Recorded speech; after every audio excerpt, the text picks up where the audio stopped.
Now, in this video, we will going to discuss about the combining forecast of technologies. The forecasting accuracy can be improved by combining forecasts derived from different methods that differ substantially and draw information from different sources. So, as the forecasting accuracy, how it can be improved. So, we will going to have for a single product, we will going to have a multiple forecast.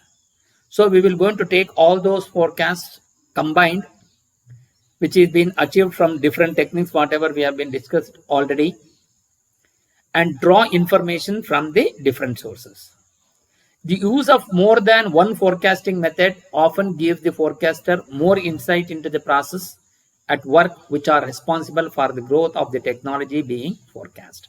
So that means a forecaster need not have to depend upon only one type of forecasting, and he can depend upon the multiple type of forecasting. Thereby he will going to get more insight into the process. So that means you will going to have wide variety, so that you will going to get the good responsible for the growth of the technology. For example, combining forecast obtained from growth curves and the trend curve for some technology, it is quite common that one forecast method performs well in certain periods or situations, while other method performs better in other periods or situations. That means the forecast should be uniform throughout. So that means if one forecast has got a better advantage in one situation, but whereas in the other situation, other forecast, you will going to have the better situation for the other method. With growth curves alone, the forecaster cannot conclude anything about the time at which a given technical approach is likely to be supplemented by a successor approach.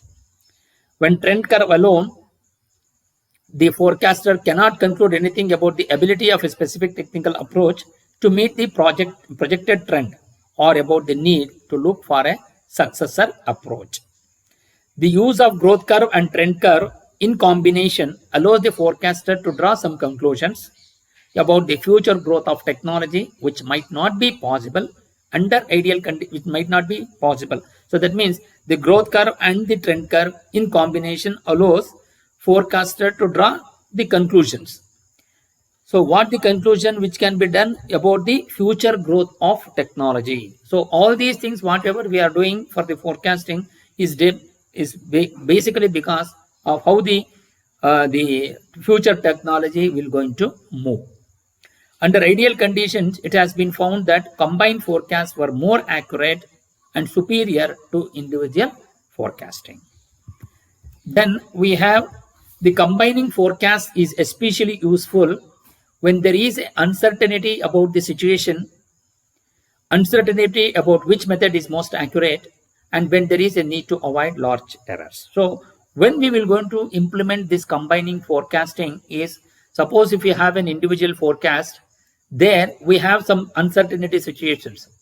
So whether it may be about the method which we are trying to adopt, and these methods, so there where we will not be able to conclude, or we will not come to a conclusion, or we will not be able to take any decision. In such conditions, we go for combining forecast, wherein we will going to avoid the large errors.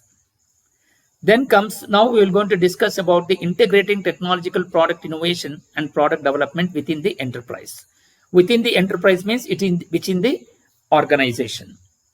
Product innovation refers to the creation or developing new idea for the realization or development of new product or service. It destroys existing products by creating new ones that are not available in the present market. Companies tend to add innovations to their new products in order to attract more customers, increase their profits, and have competitive edge over the other companies. So these are all the relative terms. So that means a companies tend to add innovation. So about the new products, they will try to innovate. So if you want to innovate, what happens? Then the customer will going to be get attracted towards that company. So more customers means increase their profits. So more profit means you are going to have the competitive edge over the other companies. It needs immense precautions to implement an idea for product innovation and the development of the same. So that means we need to be very, very precautious or the cautious to implement the idea for a product innovation and development of the same and development of the product. There is a need to coordinate perfectly several disciplines related to human, business, and technological skills. So these are the terms which will going to come into existence when you are going for the product development. So that means we need to coordinate because human, that is the staff, the business, that is the market, and also how the technological skills, that means what are all the technological requirements for the manufacturing or the product. So all those should be integrated. So all these things should be coordinated. First is the human aspects. When we are considering human, technical skills, and also the market. Once you come to the human aspects, what are the requirements of the human aspects? Understanding and treating the human interest is key to define your design drivers. So that means user functional analysis. The reaction of the user on the character and usability of the product. Ergonomics. The product must correspond to the physical capabilities of the user. Socio-cultural context of a product requires a good analysis and especially a good vision of the situation in which the user will be at the time that the new service or product will be offered. Then the technical aspects. Technological aspects in product development are typically related to materials, the design and construction optimization, physics and development of mechanical or electronic systems, manufacturing and assembly technology. So these are all requirements of the technical aspects. So it comes to the product development. So it may be related to the materials, what we are using, design and construction optimization. See, what is this optimization? Which is the best method which will going to be adopted so that the product is developed with minimum cost. And then the physics, that is the physical structure and development of mechanical or electronic systems, manufacturing and assembly technology. These aspects are determined by criteria such as mechanical and thermal loads, interface capabilities, limitations and compatibility by other systems, and what are the environmental impacts and aging effects. Then comes with the economic aspects. That means what will going to be the cost which will going to be involved in the development. It includes knowledge of the competition and its offer, total cost of development and other production preliminary costs, approach of the distribution, the development time, and the price that the prospective user is willing to pay for the provided product or service. So that means the economic aspect, it is the overall development of the product and for the total overall development of the product and what is the total integrated cost for the development of the product. So that is comes under economic aspects. So that again it has been categorized as production preliminary cost, approach of the distribution, that is the distributional cost, the development time, and the price that prospective user is willing to pay for the provided product. So that means the user, the customer, how we will going to use it. So for that, what will going to be the cost which we will going to be able to pay. So that means it will be affordable by the customer also. These are the economic aspects. So next we will going to discuss about the methodologies and tools in the product innovation process. Some of the common tools in this regard are, number one, the deep dive. It is a brainstorming technique wherein a group of people meet to generate new ideas and solutions around a specific domain of interest. All contributions are valid, and the key to a successful session is to share as many ideas as possible without evaluating them. So deep dive is a brainstorming technique. So that means in the brainstorming technique, we will going to group with people. So then they will going to discuss, then they will going to develop the new ideas and specific solutions around the domain of interest. So the domain is there. Around the domain, they will going to discuss by the group of people, and they will going to get the different ideas. All contributions are valid, so these ideas are taken, and the key to a successful session is to share as many ideas as possible without evaluating them. That means the ideas will be considered, but they will not going to evaluate at that time. All the ideas are recorded and evaluated once the deep dive session is completed. That means, so preliminary the ideas will going to be recorded, and finally once the deep dive when the drive session is completed, then they will going to evaluate individually. Ideas may be used independently or combined for a better cause. That means they will going to mix up the ideas and they will going to start implementing it. Then comes with the prototype. Second one is the prototyping. It is an early sample, model or release of a product built to test a concept or process, or to act as a thing to be replicated or learned from. So that means a prototype model which will going to be created. So it is the early sample. It is not the final sample what we are talking about. It is the early sample wherein some tests will going to be conducted on that model. So that is what is prototyping.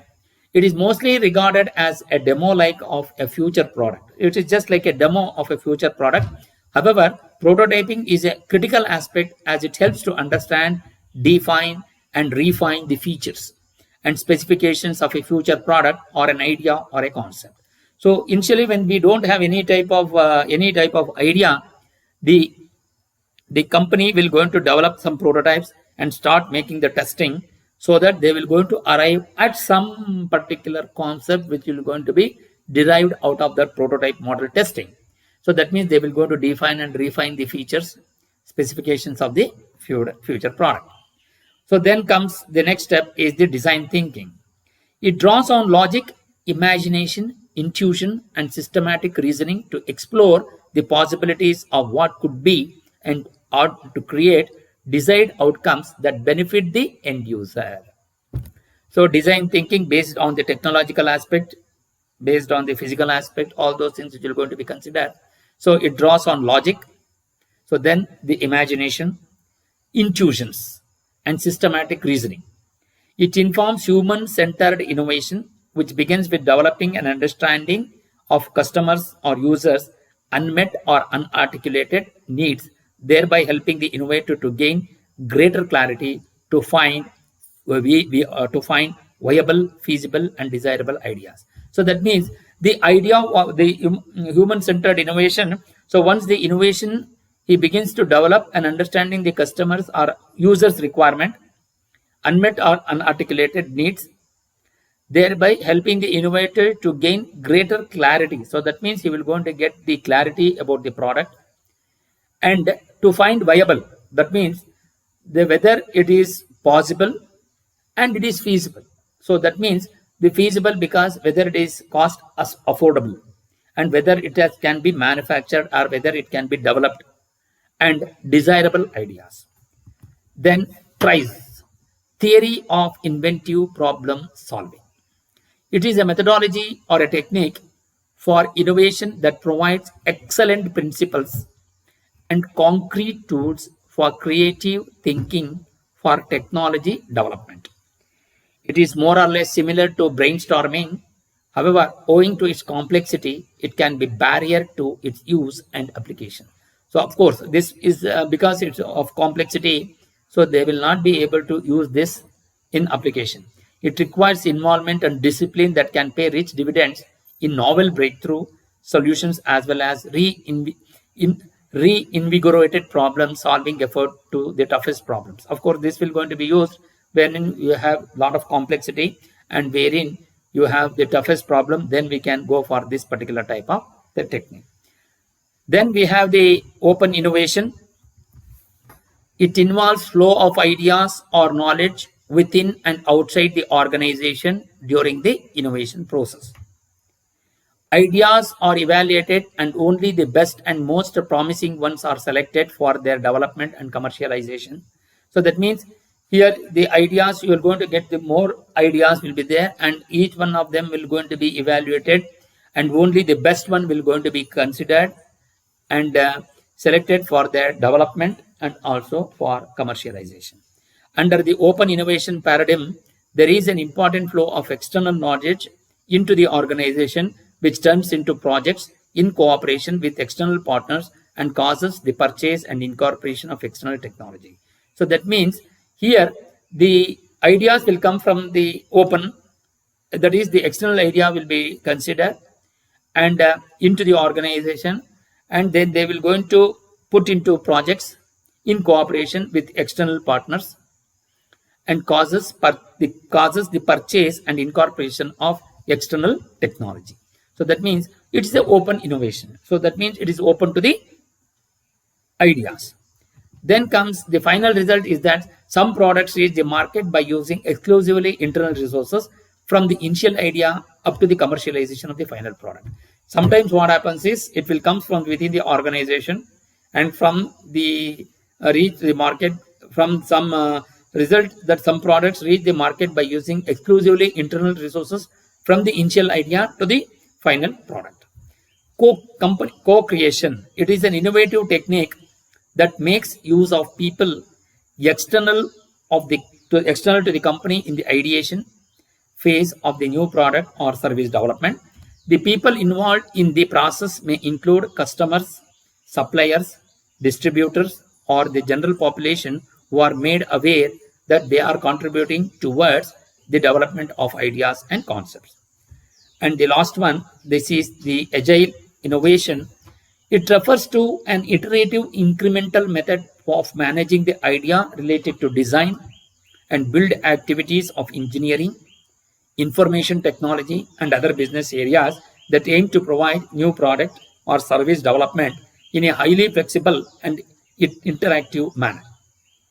It helps generate better ideas by involving people across the entire organization and surrounding ecosystem. So that means here in the development, all the better ideas from involving people across all the entire organization. So that means all the people are involved in the organization, who are there in the organization will be involved to get the better ideas and the surrounding ecosystem. That means you are going to have the better atmosphere. It is not limited only to innovative new offerings, but it is emphasizes sustainability of new innovation in changing environment. So this is how you will be able to perform all these activities in the tools in product innovation process. So thank you.